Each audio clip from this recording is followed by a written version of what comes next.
Selamat pagi Bapak Ibu. Dalam kesempatan ini saya akan menyampaikan materi dasar penyuluhan anti korupsi. Kita akan mulai dengan pengertian korupsi. Menurut Kamus Besar Bahasa Indonesia, korupsi berarti penyelewengan atau penggelapan uang negara atau perusahaan dan sebagainya untuk kepentingan pribadi maupun golongan. Menurut hukum di Indonesia, korupsi adalah perbuatan melawan hukum dengan maksud memperkaya diri sendiri atau orang lain, baik perorangan maupun korporasi, yang dapat merugikan keuangan negara, perekonomian negara. Faktor-faktor dan teori penyebab korupsi menurut Ghosn teori pertama adalah greed, keserakahan. Dua adalah opportunities, ada kesempatan. Ketiga adalah needs, ada kebutuhan. Dan yang terakhir adalah exposure, ada pengungkapan.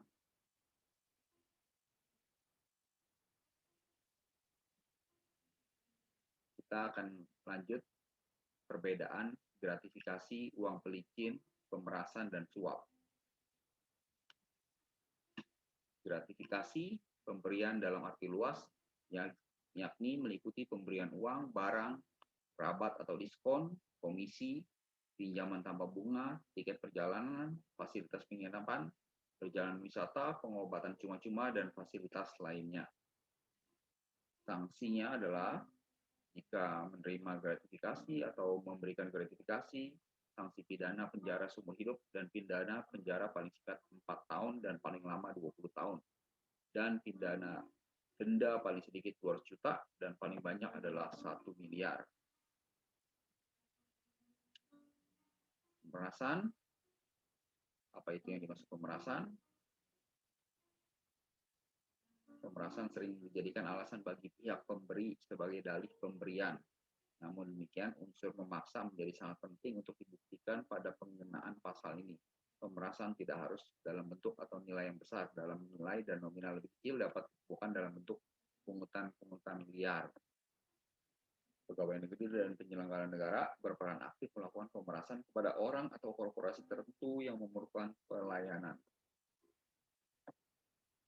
Penyuapan adalah bentuk pemberian yang dilakukan oleh korporasi atau pihak swasta berupa pemberian barang, uang, janji, dan bentuk lainnya yang bertujuan untuk mempengaruhi pengambilan keputusan dari pihak penerima suap. Sanksinya adalah pidana penjara singkat 1 tahun dan paling lama 5 tahun dan atau pidana denda paling sedikit 50 juta dan paling banyak 250 juta. Sedangkan apa yang dimaksud dengan uang pelicin? Uang pelicin secara umum didefinisikan sebagai sejumlah pemberian, biasanya dalam bentuk uang, untuk memulai, mengamankan, mempercepat akses pada terjadinya suatu layanan. Pemberian uang pelicin merupakan salah bentuk tindakan suap. Kaitannya dengan uang suap terdapat beberapa perbedaan. Uang pelicin merupakan suap skala kecil yang dalam prakteknya. Uang pelicin umumnya dalam nominal yang tergolong kecil bila dibandingkan dengan pemberian suap, meski tidak tertutup pula kemungkinan dilakukannya dalam nominal besar.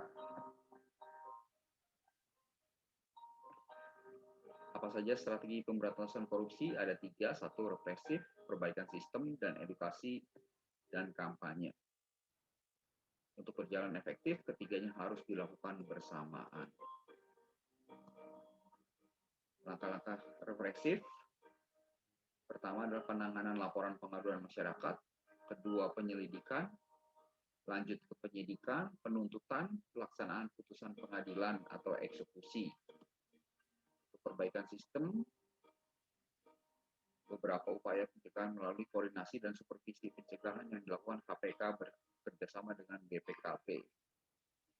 Dalam pelaksanaan tugas supervisi, KPK berwenang melakukan pengawasan, penelitian, atau penelaahan terhadap instansi yang menjalankan tugas dan wewenangnya yang berkaitan dengan pemberantasan tindak pidana korupsi.